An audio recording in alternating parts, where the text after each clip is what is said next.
ఇంటర్లో పెళ్ళైంది, 3 పిల్లల్ని కన్నారు, బిఎడ్ చేశారు, టీచర్ అయ్యారు, తర్వాత లా చేశారు, అడ్వకేట్ అయ్యారు, ఇప్పుడు acting chairperson of national human rights commission.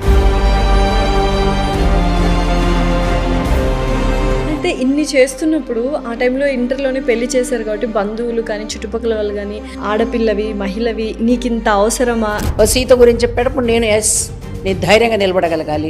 ఒక ద్రౌపది గురించి చెప్పేటప్పుడు ఎలా అనిపిస్తుంది అంటే ఎటువంటి కష్టం వచ్చినా సరే భరించైనా సరే దుర్మార్గుల గుండెల్లో నిద్రపోవాలి.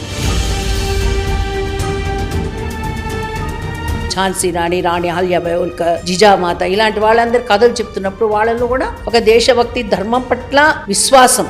కమ్యూనిస్ట్ భావాలు ఏమన్నా ఎక్కువగా ఉన్నాయా చిన్నప్పటి నుంచి? కమ్యూనిజం అని పేరు పెట్టుకుంటే నేనేం కాదన్ను, కానీ ఆమె అంటే అసలు ఎందుకు ఆడవాళ్ళు అణిగిమణిగి ఉండాలి, ఎందుకు మనం ఇంట్లో వాళ్ళు చెప్పిన అన్నీ వినాలి.